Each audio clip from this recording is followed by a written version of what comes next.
Ooh, fire on the poop deck. Can Lord Humphrey Ian Ivor Bennington III survive the might of the British Army? And ooh, I'm gonna get your deposit back on that one. I'm Chris Mills for Tea and Crumpet Gaming, and this is Fall of the Samurai.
Thank you, please, thank you, ladies and gentlemen. I'd like to first start off with a little speech. Whoa, sorry, Cruz. I mean, I just wanted to do a little speech. I mean, do you want me to start now?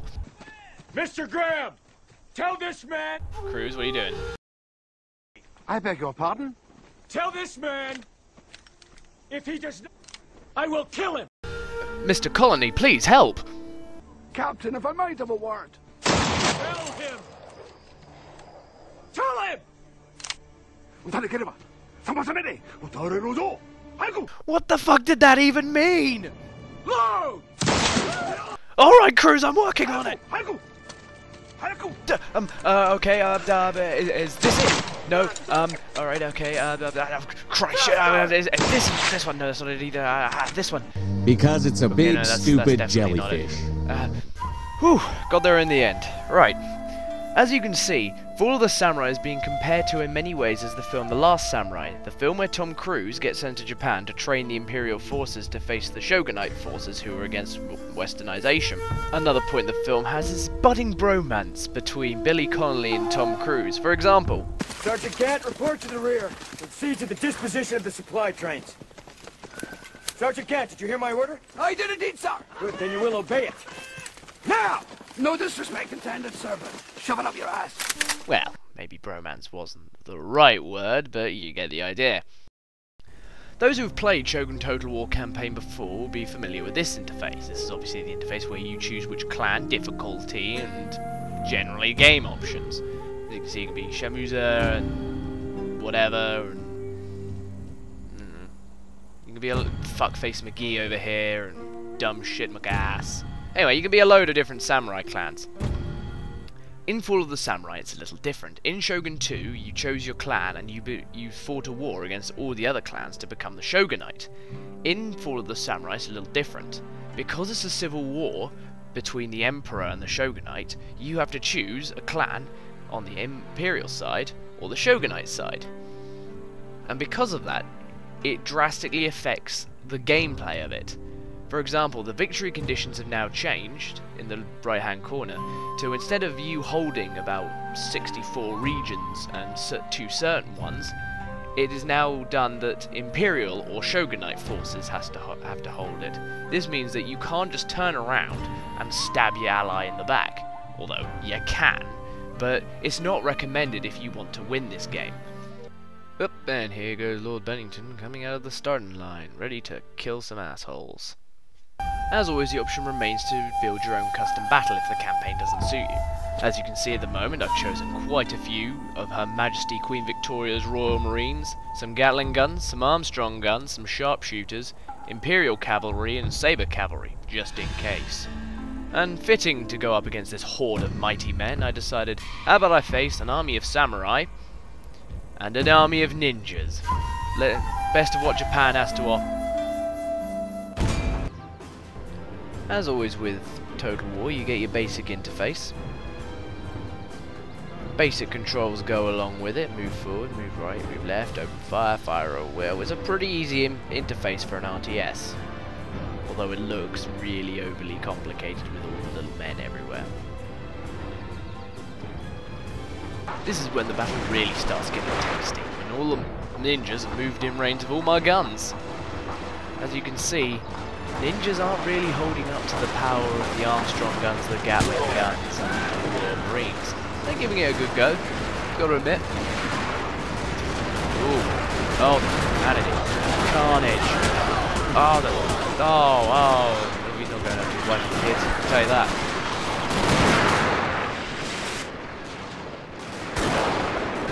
Now, in true Japanese style, the ninja general is going to go all out, charging into the Gatling gun fire.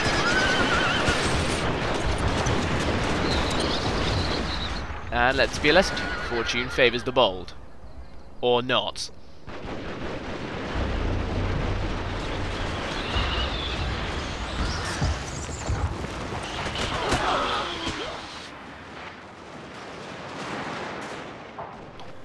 Right about now, the samurai army has just about come into range.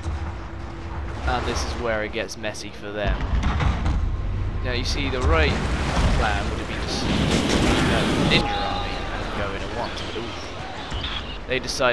The ninja army decided to go in first, and the samurais followed them up, considering they're going against Gatling guns, Armstrong guns, Royal Marine sharpshooters, and whatever else I've stuck in there.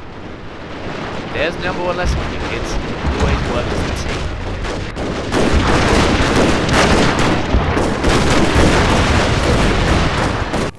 And what of Bennington III, you ask? Well, he is safely well behind the lines. He's pretty much nowhere near. See? Red coat side.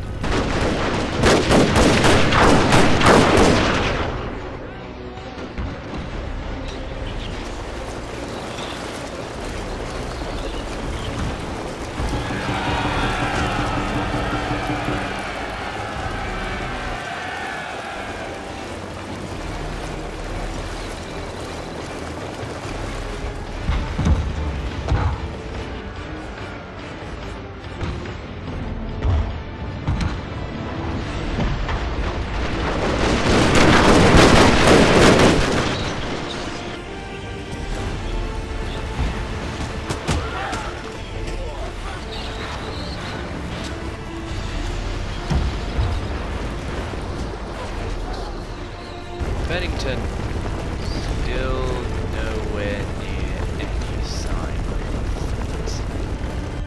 But if all the whole shooting down samurai and cutting down samurai with your Gatling guns, and, you know, watching samurai just generally be blown up by cannons, and if you're saying to me, well, Chris, it's not necessarily fair, history's not fair. Don't have a beef with me, have it with Japan selling its soul to the British, Americans, and French. But if you want to sell your soul even more, and you want it on the high seas, then this custom game is for you. Again, it also brings in the option of doing naval battles. Naval battles play a key role in Fall of the Samurai, as well as every other Total War game. Whether it's transporting men from one island to another, or defending your sea routes from the enemy trying to stop you from selling your soul to the English. However, in Fall of the Samurai they're a bit different. The year is 1860-ish, in which case ironclad battleships have just been introduced. These things, unlike their predecessors, are obviously made of iron, and can take a lot more hits. Guns have been designed to breach the iron, which means they're a lot bigger and you carry a lot less. In Empire Total War or Napoleon Total War, when you're the British, you could buy 122 guns of the line. In this game, you'll be lucky to get 26 gun ships. But they make up for it with a huge amount of firepower, and the ability to add in explosive or armor-piercing rounds. Maneuvering of the ships is a bit more clunky than usual. They're a lot slower, even though they're made of steam, and they still also go faster when their sails are to the wind. Speed has been changed a bit. You're no longer working under sail, you're working under steam. So in which case you have a gauge, fast, slow, stop, reverse, and faster reverse. This, although makes it a bit easier, is a bit more awkward to steer ships, because if you don't do it right, if you want to turn a ship, you could turn them, and they could keep going round in a giant circle. It's really fucking stupid.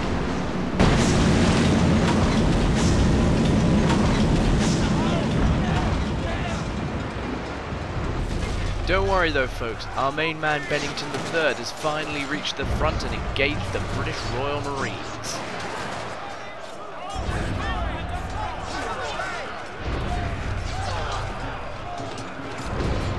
Will Bob go home a hero? Will Bob go home at all? And what would happen if the British realised they were being flanked and turned to the left, maybe?